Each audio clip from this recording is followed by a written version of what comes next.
Bismillahirrahmanirrahim. Assalamualaikum warahmatullahi wabarakatuh.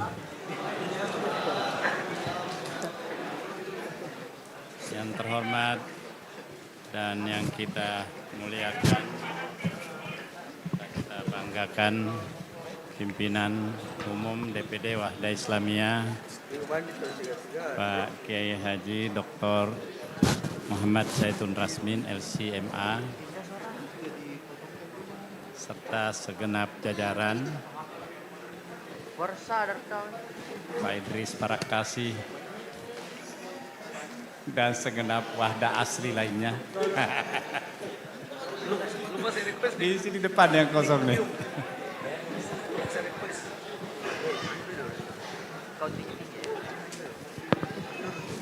Para ulama, asatidz dan seluruh kader yang hadir dari berbagai penjuru negeri, dari berbagai provinsi, kabupaten, para tamu undangan, tokoh masyarakat, serta hadirin sekalian. Ini Pak Haji Sahabudin udah pulang ya? Oh izin, dia nanya saya tidak diundang. Tadi udah ditegaskan oleh Ustaz Zaitun, Anda itu turut mengundang ya. Iya. Saya bilang mirip-mirip posisi kita itu. Saya juga kalaupun tidak diundang, kalau saya tahu datang sendiri. Makanya kalau saya ke daerah, ada acara Wahda di daerah ya saya mesti datang. Bahkan tanpa acara pun kira-kira tiba-tiba biasa saya nongol. Iya. Beberapa pekan yang lalu saya ke Luwu, saya bertemu di sana dengan pengurus-pengurus Wahda. Iya, di Maluku. Saya malah datang ke sekolahan yang ada di Maluku. Besok saya ke Maluku Utara. Ternate. Iya. Tanggal 17 pagi tiba. Berangkat jam 3 malam. Saya kira tadi apa yang disampaikan oleh Pak Menteri tadi, Menteri Pertanian, banyak hal yang saya kira perlu untuk kita follow up. Karena memang kementerian ini salah satu yang pendanaannya cukup besar dari APBN. Tadi disebut ada 371 triliun untuk hilirisasi. Kalau bisa ini Ikhwah bisa memanfaatkan semua ini secara optimal. Saya juga sudah sampaikan kepada Bupati Luwu Utara, karena Bupati Luwu Utara ini masih ratusan ribu hektar lahannya itu, termasuk untuk sawit dan untuk kelapa. Kelapa ini memang jadi primadona sekarang ini, karena beberapa negara yang disebut tadi itu yang selama ini menggunakan susu sekarang berubah ya jadi coconut itu.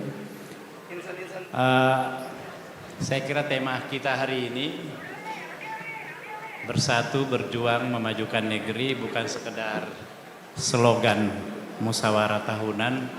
Tema ini syarat dengan muatan pesan mengingatkan kita pada mandat sejarah sekaligus pesan peradaban, bahwa dalam rentang perjalanan bangsa, ormas Islam selalu hadir sebagai kekuatan umat. Kita bersyukur kita punya pimpinan umum sangat aktif. Ya, dia bisa menjadi magnet bagi ormas-ormas yang lain, bisa menginisiasi pertemuan-pertemuan yang bisa menghadirkan semua ormas. Ya, termasuk mempertemukan dengan presiden kita, Presiden Prabowo. Ya, saya turut hadir mewakili Wahda dalam salah satu pertemuan yang diselenggarakan di istana. Bahkan presiden saking senangnya dengan pertemuan ini, dia meminta supaya pertemuan ini diadakan sebulan sekali. Saking semangatnya. Saya bisikin dia waktu dia berdiri, sebulan sekali itu cukup menyibukkan Bapak Presiden itu untuk ini. Kalau bisa 3 bulan atau 6 bulan sekali udah bagus. Karena lembaga-lembaga negara juga perlu juga ada pertemuan rutin. Di samping sudah ada rapat kabinet yang hampir setiap pekan sekali. Lembaga-lembaga negara juga meminta supaya DPR, MPR, DPD, MK, Komisi Yudisial, KPK supaya kumpul bersama-sama mungkin 3 bulan sekali untuk membantu Presiden mengimplementasikan banyak gebrakan-gebrakannya yang saya kira ini kita melihat banyak harapan-harapan untuk kemajuan umat di bawah kepemimpinan beliau ini. Ya, kita merasakan seperti itu, apalagi seperti tadi Menteri Pertanian sudah menantang kita supaya ayo menanam kelapa. Saya tadi langsung bisikin Pak Ketua, Pak Ustaz Zaitun, udah langsung direspon itu. Nah, supaya nanti kalau ada tadi pernyataannya secara lisan di depan, nanti Pak Ucak tadi gampang untuk mengingatkannya. Ya. Jadi kita sudah pegang paling enggak ada 1000 hektar. Nah, saya kira lebih dari itu karena kalau setiap kabupaten di tempat Wahda ini kalau cuma mencari 100 hektar untuk itu, saya yakin betul dia bisa menemukan. Karena kita membantu masyarakat untuk memberikan bibit aja dia tanam. Sawit juga termasuk. Dan ini luar biasa, potensi yang sangat luar biasa. Sawit itu membeli bibitnya saja misalnya di Lahat. Lahat ini kebetulan saya sebut Lahat karena bupatinya teman saya, Bursa Sarnubi. Dan dia menjadi ketua Apkasi. Itu harganya di sana 7.500. Kalau sudah di pelihara selama 2-3 bulan itu menjadi 52.000 harganya. Dan itu dibayar oleh APBN, oleh Kementerian Pertanian. Karena sekaligus itu membawahi perkebunan. Ya, apalagi beliau sekarang punya posisi juga sekaligus sebagai Ketua Badan Ketahanan Pangan. Nah, ini saya kira momen yang bagus untuk kita menggerakkan Wahda yang ada di daerah-daerah untuk merespon semua ini. Nah,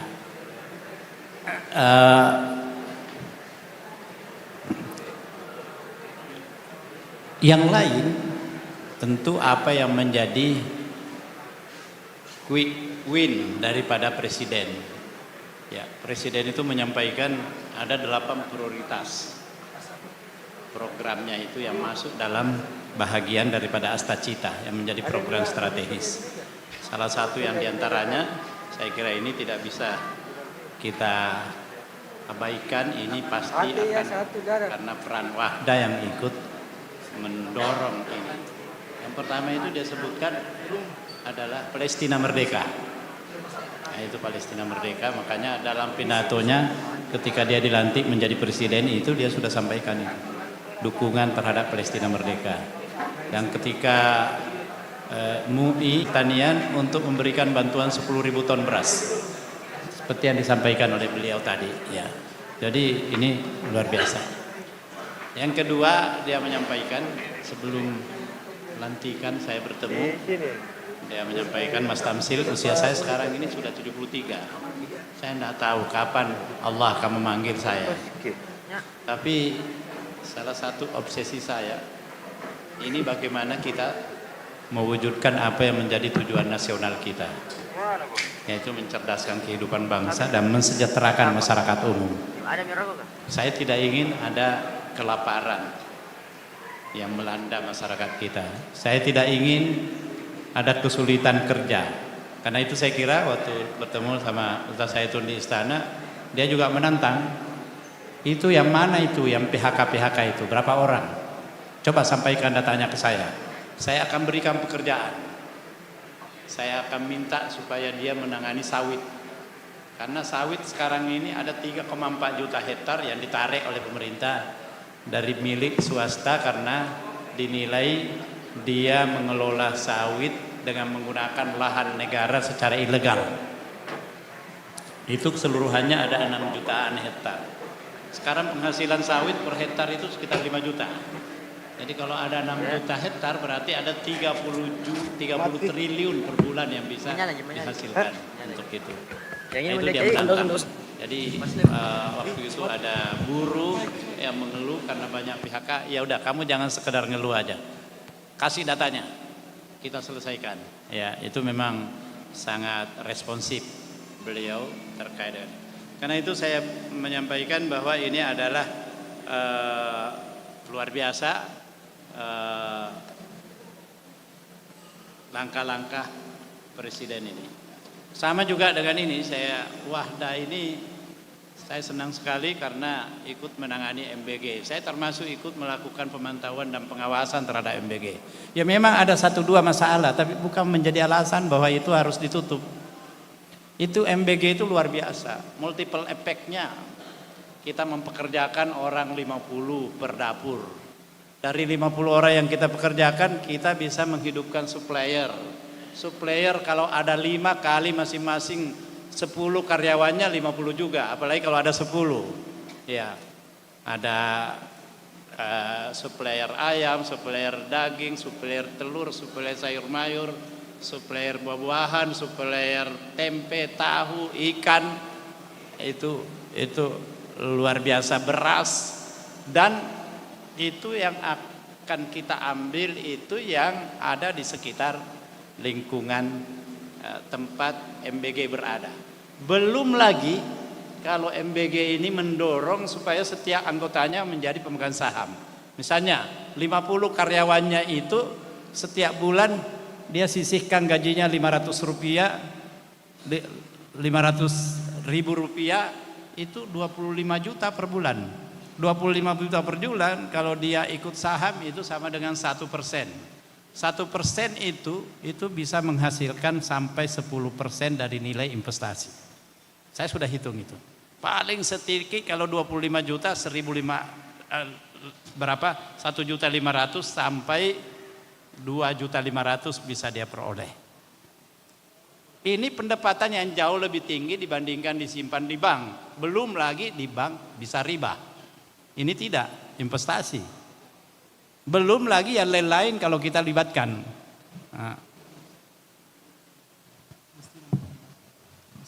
Oh, muslimat tidak mendengar. Tapi nggak usah kita ulangi ya. Iya. Jadi itu. Nah, memang kita ini memang masih menghadapi banyak persoalan sosial seperti yang disampaikan tadi oleh Menko Pangan. Saya ikuti masalah kemiskinan, masalah lapangan kerja. Nah, saya kira respon yang disampaikan oleh pemerintah ini kan cukup luar biasa. Dan yang harus kita sadari betul apa yang menjadi pernyataan Ibnu Khaldun dalam mukaddimahnya, bahwa peradaban tidak dibangun oleh individu tetapi oleh solidaritas yang menyatukan manusia untuk tujuan luhur. Jadi solidaritas yang dimaksud tentu bukan sekedar persatuan emosional, tetapi kesadaran kolektif untuk bergerak dan berjuang bagi kemaslahatan, bagi kemanusiaan. Ya, ini tagline saya ini, politik untuk kemanusiaan. Nah, kita hidup di era ketika pembangunan nasional menghadapi banyak tantangan ketimpangan, krisis kepercayaan, disrupsi moral di ruang digital, hingga ancaman melemahnya kohesi sosial. Nah, saya kira ini adalah tantangan-tantangan yang dihadapi oleh yang akan direspon oleh lembaga kita, yaitu Wahdah Islamiyah. Saat yang sama pemerintah menakodai berbagai agenda besar dalam bingkai Astacita, mulai dari transformasi digital, penguatan sumber daya manusia, pengentasan kemiskinan, hingga penguatan karakter kebangsaan. Dalam situasi seperti ini, peran Ormas Islam tentu bukan sekedar pelengkap, tetapi justru menjadi mitra strategis bagi negara. Saya ingat Imam Ghazali pernah mengingatkan kita bahwa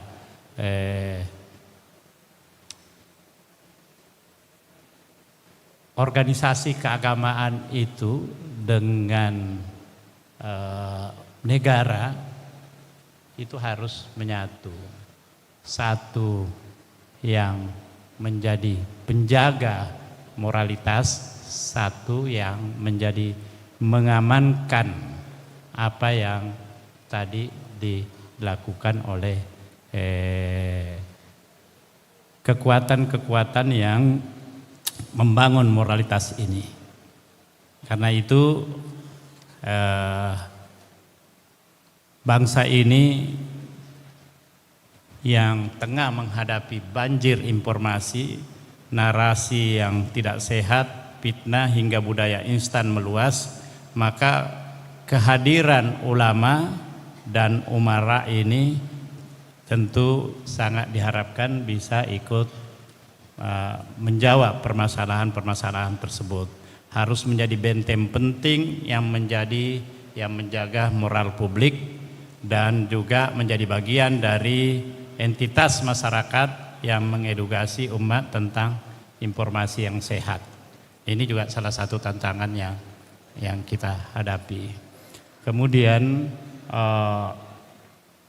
yang lainnya seperti permasalahan-permasalahan yang terjadi sangat aktual sekarang ini, yaitu perdebatan tentang apakah demokrasi ini adalah sejalan dengan Islam atau tidak. Ini masih menjadi diskursus yang harus kita respon. Karena apa? Karena ada gerakan-gerakan yang juga menyampaikan bahwa ini tidak sejalan dengan demokrasi. Karena itu termasuk yang ini yang harus kita jawab. Saya sendiri menyadari, memahami bahwa kalau kita mengingat tentang Al-Quran maupun hadis yang menyampaikan bahwa kamu diberi pemimpin sesuai dengan keadaan masyarakatmu itu. Jadi artinya bahwa pemimpin kita itu lahir itu sesuai dengan keadaan yang ada di masyarakat. Karena itu kalau komunitas seperti Wahda tidak mungkin melahirkan pemimpin yang asimetris dengan apa yang menjadi keinginan dakwah yang dikembangkan oleh Wahda. Karena itu menjadi tantangan bagi kita, bagi petugas-petugas dakwah ini untuk mewujudkan suatu kondusivitas yang bisa kita melahirkan pemimpin yang mencintai rakyat dan pemimpin yang juga dicintai oleh rakyat. Ya, saya kira ini sebuah tantangan yang ke depan juga yang harus kita tangani bersama. Nah, masalah-masalah ekonomi yang begitu banyak peluang di depan ini juga memang harus kita sikapi supaya ketergantungan di bidang ekonomi ini bisa kita akhiri. Ini juga yang selalu saya sampaikan ketika saya turun ke masyarakat bertemu dengan pimpinan-pimpinan daerah tentang perlunya kita dorong kemandirian fiskal bagi daerah. Karena kemandirian fiskal ini yang bisa mendorong pertumbuhan kehidupan demokrasi yang lebih sehat di tengah-tengah masyarakat. Tidak seperti apa yang kita alami selama ini. Ya. Demokrasi bisa terlucuti oleh gerakan-gerakan ekonomi yang tidak sehat. Karena itu saya kira peluang untuk merespon kebijakan-kebijakan pemerintah, program-program strategi seperti MBG, kampung nelayan, rumah subsidi adalah peluang-peluang yang sangat efektif yang bisa mendorong kita kepada kemandirian fiskal, baik itu sebagai sebuah lembaga maupun sebagai sebuah pemerintahan di daerah. Saya kira demikian, terima kasih, mudah-mudahan Rakernas kita kali ini bisa merumuskan langkah-langkah konkret demikian dan bisa memfollow up peluang-peluang yang diberikan tadi oleh Menteri Pertanian. Jangan sampai terlewatkan begitu saja, apalagi sudah ada LO yang ditunjuk oleh Menteri, yaitu tadi Ustaz Uca, ya putranya Ustaz Said Somad, ya tinggal Wahda juga menunjuk LO siapa yang akan berkomunikasi dengan Ustaz Uca nanti untuk memfollow up. Bila mana perlu dibantu, saya akan melibatkan lembaga DPD untuk ikut membantu menggerakkan supaya ini kita bisa lakukan secara cepat. Bahkan kita bisa, kita ada lahan kan di Camba itu. Itu salah satu yang kita tanami kelapa itu. Bisa itu. Jadi cari lagi tempat-tempat lahan-lahan yang lain, segera kita bergerak. Kalau bisa setelah ini langsung suruh kirim dan bawa ke Wahda misalnya 10.000 bibit kelapa. Ya. Di samping tadi 10.000 Al-Quran ya yang dia bantu. Ya. Atau 100.000. Siapkan tempatnya, kita simpan pembibitannya dulu di mana. Termasuk bisa saya tampung di Pangkep. Saya ada lahan, silakan simpan di situ. Kapan mau diambil untuk ditanam di mana saja, ya silakan. Tapi peluang ini harus segera diambil karena jangan masuk angin. Ada yang lupa untuk menyalurkan nanti. Saya kira demikian. Terima kasih. Wabillahi taufiq wal hidayah. Nasrum minallah wa fathun qarib. Wallahul muwaffiq ila aqwamit thariq. Billahi fisabilil haq. Cuma kalau membuka itu saya nggak bisa yang lain-lain karena pernah ada yang buka acara saya di universitas mana, panitianya salah sebut. Iya, dia bilang nama buaya. Wah. Baik, saya kira cukup demikian. Assalamualaikum warahmatullahi wabarakatuh.